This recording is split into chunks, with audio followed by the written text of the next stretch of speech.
Now, racing drivers with moustaches aren't things you see every day, and a few people have tried to pull it off, most recently Valtteri Bottas and Sebastian Vettel, but they didn't look anywhere near as cool as, say, Dick Dastardly or Graham Hill.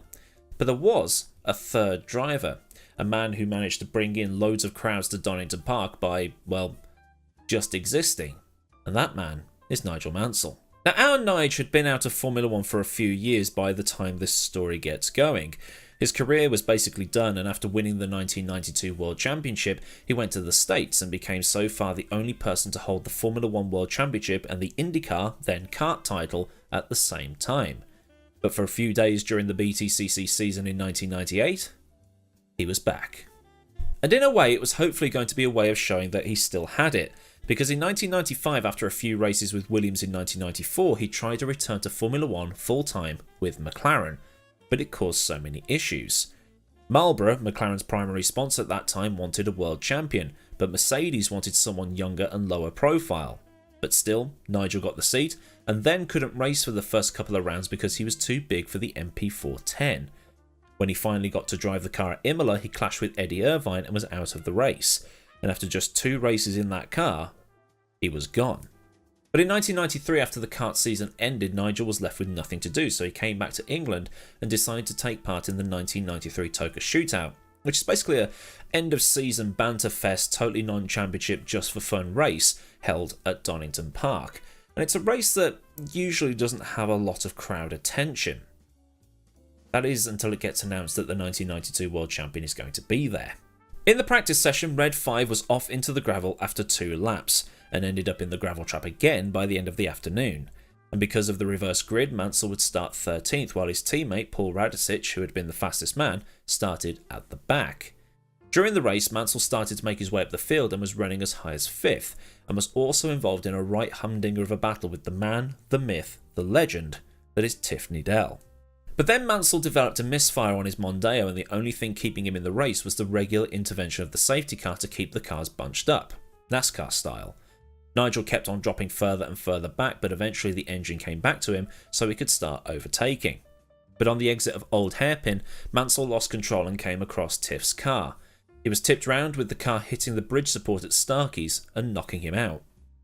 So fast forward 5 more years and rumours start running amok once more that Nigel Mansell will be having another go at this whole British touring car thing. When West Surrey Racing announced that Nigel Mansell will be taking part at 3 rounds of the 1998 British Touring Car Championship, the crowd started turning up in droves.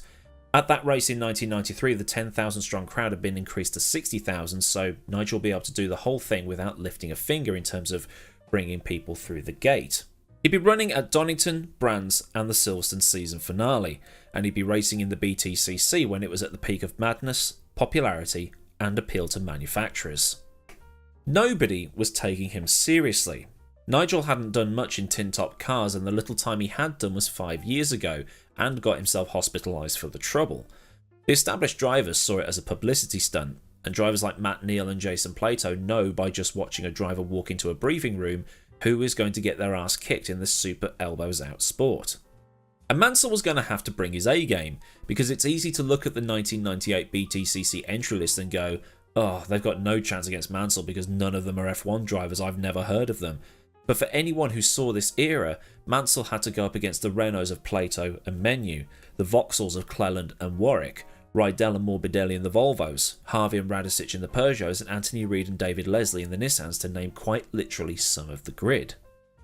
But to Mansell's credit, he did take it seriously and didn't just coast off his name and the fact that he's the 1992 World Champion, and the fact that he hadn't done any proper racing since the 1995 season.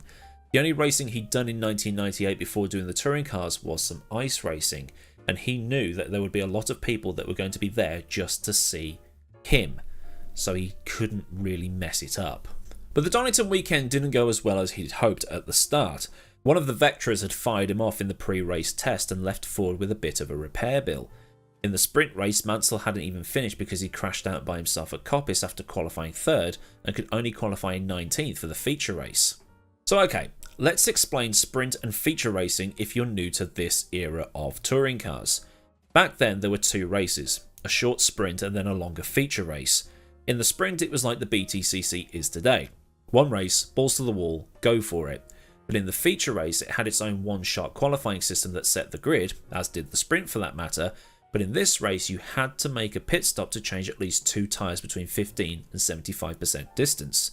To help the people at home and at the track know who had and had not stopped, a fluorescent strip was placed on the rear passenger window that was then torn off when the driver had done his stop.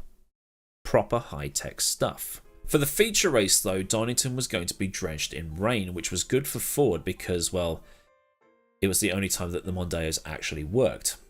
The Mondeos were only good in the wet, really, and Clendenin was also using the eyes emoji because he knew that the Vauxhall was also very good in the wet, whereas the Volvos, Renaults and Nissans were not. So Mansell and Cleland had quite a realistic shot of winning the race if the rain came. In the warm-up, Mansell went out first with Cleland in behind, and Cleland recalls, "What a normal touring car driver does after he gets in the car is tap the brake pedal with the left foot to make sure the pedal has some pressure. I go out of the pit lane and there's no lights on this Mondeo.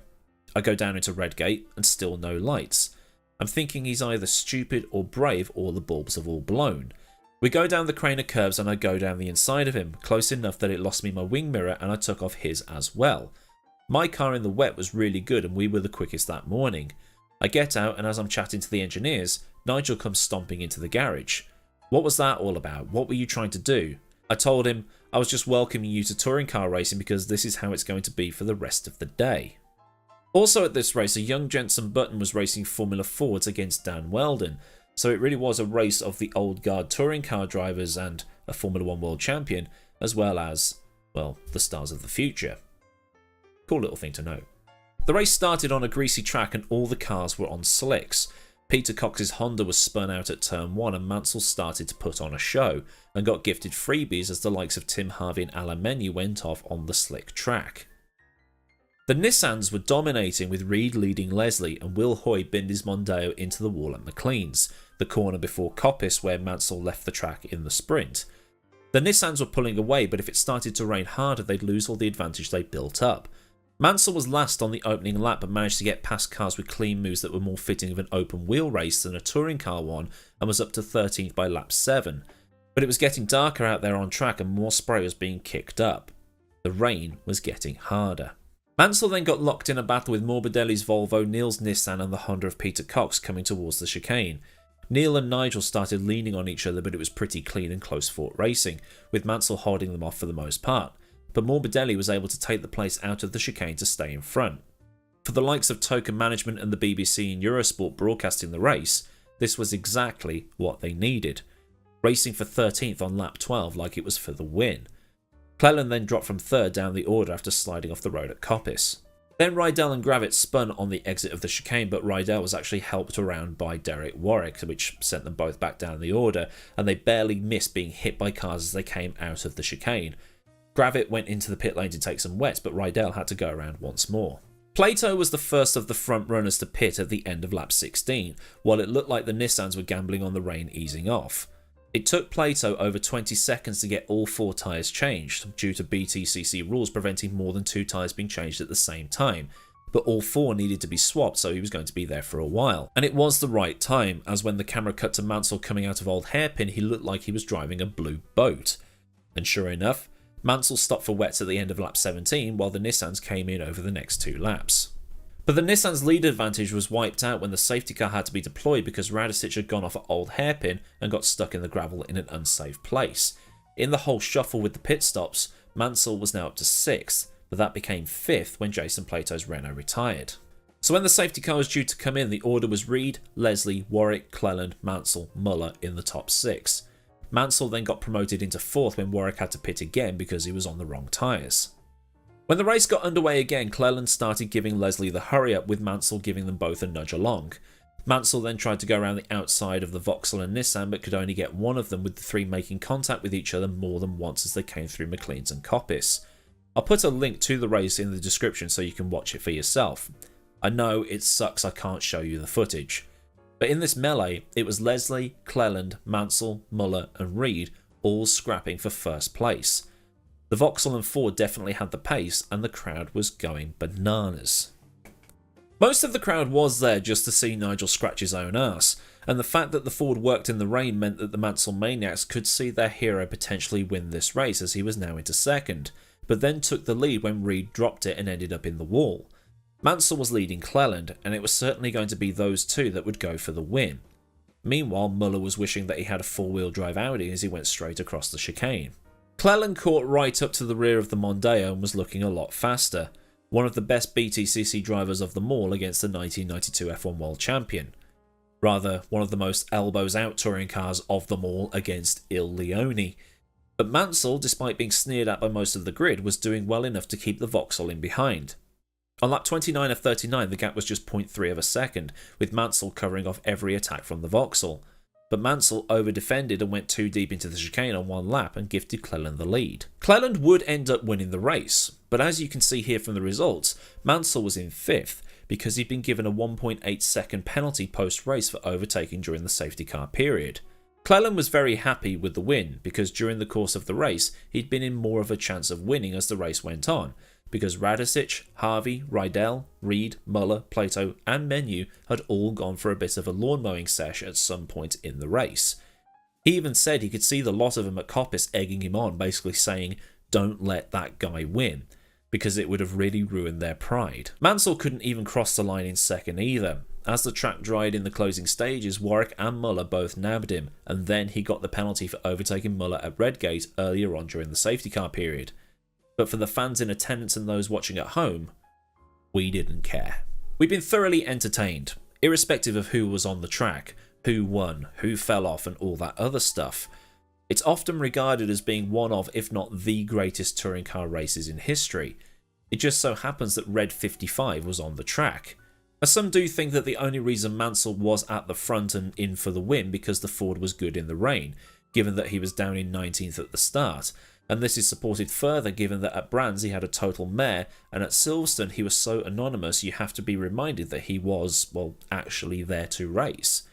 But to have a megastar in the series at its peak, it really put the cherry on top of the cake of when, for a period of time in the 90s, the BTCC ruled the world. So then, a look at the time Nigel Mansell came to Donington Park in the BTCC in 1998 and entertained the Mansell Maniacs. Makes you wonder if you could coax another ex-F1 driver into the sport for a one-off. Jensen or maybe even Sebastian Vettel, given the fact that he's got a lot of time on his hands at the minute. I don't know.